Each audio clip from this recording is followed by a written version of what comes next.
Yo, so welcome back, guys. Here we are, episode 3 of the Evolution of Gran Turismo Courses series, and today we have a very special track for you.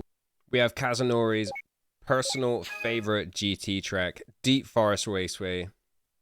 3.58 kilometers of thick wooded race course hidden in the Swiss mountains. And for this time trial, we're going to take the Mitsubishi FTO. Front wheel drive, 197 brake horsepower. Here we go, over the crest, down the home straight, into turn 1. Pretty tricky corner, this one. This lap's going to go really fast. Let's take a quick note of how dark these trees are. It must have been at the end of the rainy season here in Switzerland, because these trees are well watered and looking really healthy green. Through the first tunnel, tight right-hander into the second tunnel, quick adjustment out to the left, and down we go towards over the bridge, and back up the hill along the edge of the cliff. And this section's going to look a little strange to Gran Turismo 7 players. Yes, the left-hander straight out of the tunnel here. It's going to catch you out if you've not played this. But this is how it always used to be before they redesigned the track for Gran Turismo 7. Final part of the track then, sharp left-hander, full speed in Gran Turismo 1, and then down the home straight, barely keeping control of the car, and over the line in 1:13. Actually the fastest lap of the day. You're probably not surprised though if you've been watching this series. The cars just seem to be a lot faster in Gran Turismo 1. On to Gran Turismo 2, and we're going to take the Mitsubishi Lancer, 270 brake horsepower, 4-wheel drive, and let's see how we handle Deep Forest Raceway in this car. As you can see, we've already done a few laps here, all much slower than the times that we did on GT1, despite the fact that we have 80 brake horsepower more. It seems to be a trend with the second game on each console. They seem to have worked more on the physics of the game. And there always seems to be a bit more tire squill.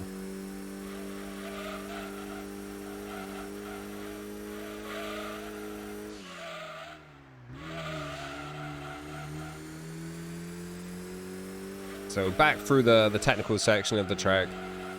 Again, admiring how dark green the trees are.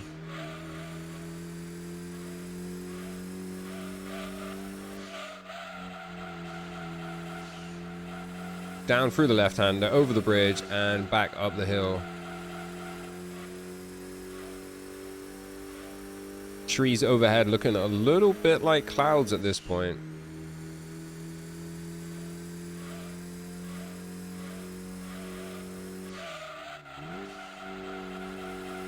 Almost a drift around this left-hander, and then back down the hill towards the finish line. Just a sharp left-hander to go. Can we do it full throttle? Yo, barely keeping it on the track. Let's go. And across the line in a 124.1. Only 9 seconds slower than our previous lap on GT1. Right, on to the next generation. PlayStation 2, GT3, the second highest selling game on the PlayStation 2. This legit was one of the best games you could buy at the time. And we're going to take the Skyline, 331 brake horsepower. And let's go see how they've updated Deep Forest. Look at how sexy this track is now. So much more detail. So many more greens used. And we're going to grind this first curve around turn 1 apparently. Up the hill. As you can see, it looks like they've cut the thicket back. The track actually has boundaries at the edge now, and curbs. Almost a path through the tunnels as well. Look at that light shining through the trees. It's just delicious. Absolutely gorgeous. Out of the tunnel. Down over the bridge here. swinging the car around, barely keeping it off the rocks. Really have to admire the graphical improvements. The trees just looking so much more realistic. The clouds in the distance looking beautiful and fluffy. Right, through the second tunnel. The long left-hander, back down the hill.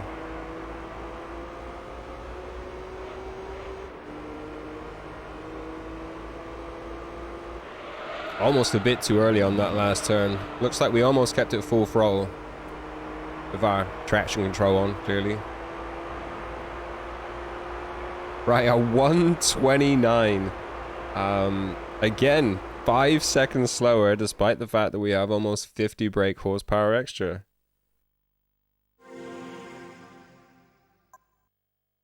Alright, we're going to jump back in the Mitsubishi Lancer here for Gran Turismo 4. Gran Turismo 4 was actually the 4th best-selling PlayStation 2 game of all time. If you guys were wondering what was number 1 and number 3, well, they were the Grand Theft Autos. San Andreas was number 1 and Vice City was number 2. Alright, down to turn 1 in the Evo. Can we take this much smoother than we can last time? Much tidier. The grandstand to the right go wild. Right, up the hill. Again, improved curbs here. And definition at the edge of the track.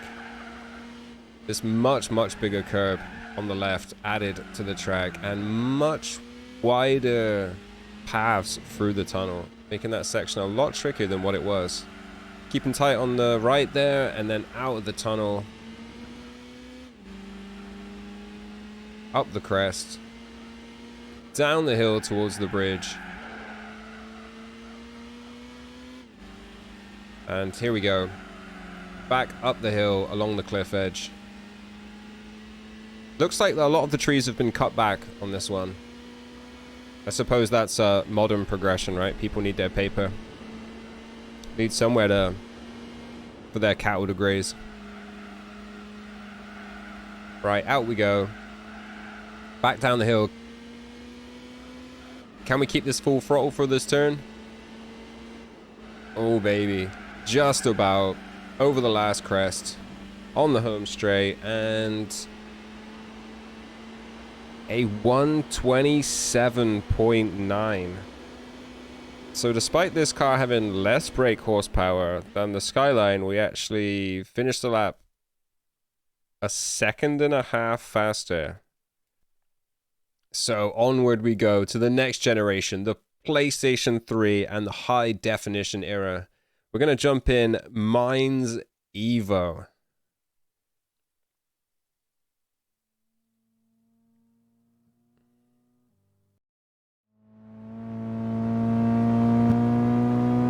Legendary car. Listen to that purr. Oh yeah, so sexy.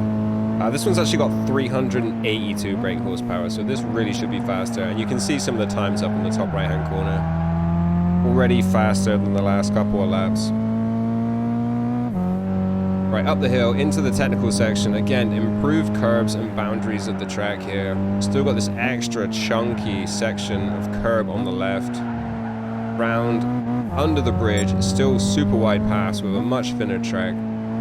Out of the tunnel, and you really have to admire the detail in all these trees and their variety. You can clearly see the different trees. Little South promo there on the left from Polyphony. Love to see it, love to see it. Right, down over the bridge, and this corner used to catch me out when I first got Gran Turismo 5. It's a little bit tighter, at least it used to feel a little bit tighter coming back up the hill. Like this section here going up the hill, this was a part of the advert. I always remember the advert for Gran Turismo 5. The advert was trying to get across the beauty of the game, and it's actually in reverse. The car slows down on the hill and just parks and turns off the engine and just admires the view. I was trying to find that advert on YouTube so I could show a clip of it, but I couldn't find it anywhere. So please, if you know this advert, please link it to me. Let's go. And what time are we going to get? It's going to be a 121.9. That is actually the second fastest lap of the day. Probably expected though, considering we have the much faster car. And on to GT6. GT6 was actually my personal favorite GT, maybe the exception of Gran Turismo 2. Gran Turismo 2 is what made me fall in love with this series. So it'll always hold a special place in my heart. Again, in Mines Evo for this blast around Deep Forest Raceway. A little bit on the curb there on turn 1, but smooth enough, smooth enough. Right, into the technical section of the track. Very fast. Can we keep it smooth? Sounds like we're really making the engine work with these gear changes. Around the tight right-hander. A little bit of drift, but we bring it back in nice and tight. Get that drive out. Again, the shameless self-promo there on the left. Again, this is very easy to notice that there's always seems to be a lot more tire squeal on the second version of the game for each console.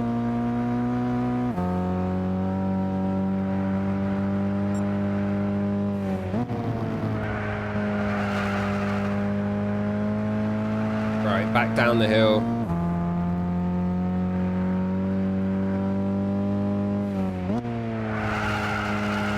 On the brakes for the last corner.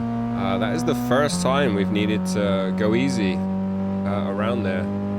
But what time did we get? Did it affect us? Wow. A 1:20.6. Almost a second and a half faster than our lap round Deep Forest on GT5. So here we are, modern day GT7, and we are jumping in the Group 4 Evo. Now the track has been lengthened 650, 670 meters to 4.25 kilometers, and let's see how it goes. I mean, this is the one you're all used to, right? Again, it looks like a lot of trees have been cut back. You know, the more and more farmland apparently is needed for cattle. Looking pretty fast here in the Group 4 Evo. So still keeping this big left-hand curve. But it looks like the track is a bit wider through these tunnels.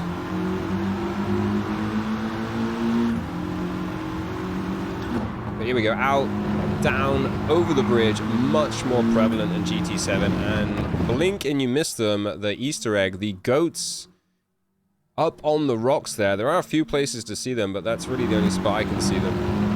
I love the detail in the ravine on the left here, like the 4K graphics are sublime in this game.